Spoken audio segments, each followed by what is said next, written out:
అనేక మందికి దేవుని మాటలు ప్రకటించగలిగినటువంటి ఒక మంచి వ్యక్తి.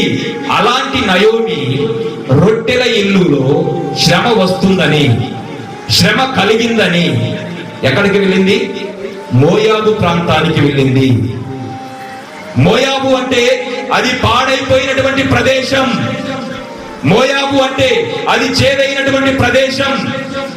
మోయాబులో అనేక మంది అన్యులు నివాసము చేస్తూ ఉన్నారు. దేవుని ప్రజలారా, శ్రమ వచ్చినా, ఇబ్బంది కలిగినా, లేకపోతే బాధ కలిగినా దేవుడు నివాసము చేసేటువంటి, దేవుడు ఉన్నటువంటి ప్రాంతములోనే నయోమి నివాసము చేయాలి.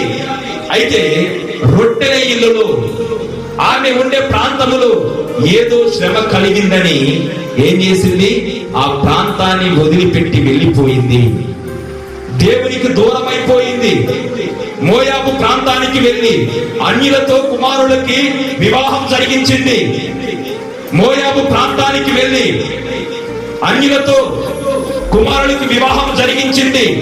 భర్తను కోల్పోయింది, కుమారులను కోల్పోయింది. దేవుని బిడ్డలారా, చేదైనటువంటి ప్రాంతములో, చేదైనటువంటి స్థలములో నివాసము చేసింది. ఎందుకు? దేవుడు ఏదో ఒక శ్రమని, బెత్లెహేములో ఒక కరువుని ప్రవేశపెట్టాడని తెలుసుకొని ఎక్కడికి వెళ్ళింది? భయంకరమైన ప్రాంతానికి వెళ్ళిపోయింది. ఇప్పుడు దేవుని సంఘములో ఉన్నటువంటి ప్రజలు రెండు విధాలుగా ప్రవర్తిస్తూ ఉన్నారు. ఒకటి, దేవుడు విరిచినప్పుడు దేవునికి లోబడకుండా పారిపోయే వ్యక్తులు. రెండవది, సంఘములో వారు అనుకున్నటువంటి ఉద్దేశాలు నెరవేరలేదని, వారు అనుకున్నటువంటి ఆలోచనలు నెరవేరలేదని అనేక మంది వెళ్ళిపోతూ ఉన్నారు. దేవుని ప్రజలారా, ఈ ఉదయకాల సమయములో నయోమి వలె దేవుని సన్నిధిని విడిచి ఎవరైతే పారిపోతారో వారు అనేకమైన నష్టాలకి గురవుతారు. మన జీవితంలో అనేక శ్రమలు కలిగిన, ఒకవేళ దేవుడే శ్రమలు మనకి ప్రవేశపెట్టి మన జీవితంలో మనల్ని విరిచిన, నీవు దేవుని చేతిలోనే ఉంటే, దేవుడు విరిచినా, దేవుడు తిట్టినా, దేవుడు కొట్టినా అది ఒక విశ్వాసి జీవితానికి ఎంతో ఆశీర్వాదము. హల్లెలూయా, హల్లెలూయా.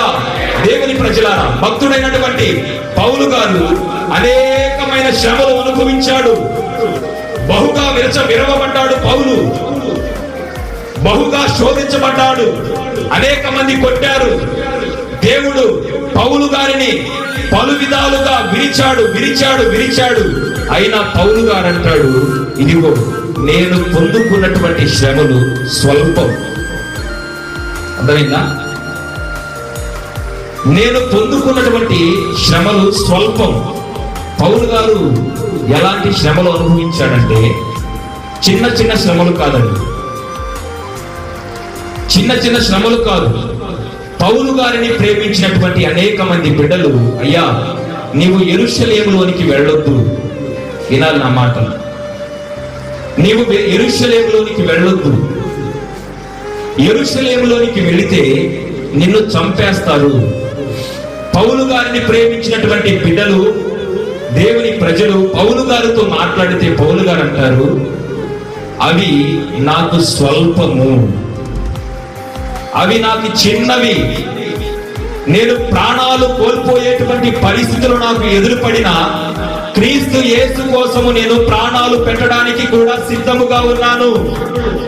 దేవుని బిడ్డలారా, ఆయన విరుస్తూ ఉంటే పౌలు గారు తల వంచి దేవునికి లోబడ్డాడు. దేవుని బిడ్డలారా, అనేక మంది భక్తుల జీవితాలలో దేవుడు విరిచినప్పుడు వాటికి లోబడి దేవునికి ఇష్టానుసారమైనటువంటి భక్తి చేశారు. తద్వారా అనేక ఆశీర్వాదాలకి వారు కారకులుగా మార్చబడ్డారు. హల్లెలూయా, హల్లెలూయా.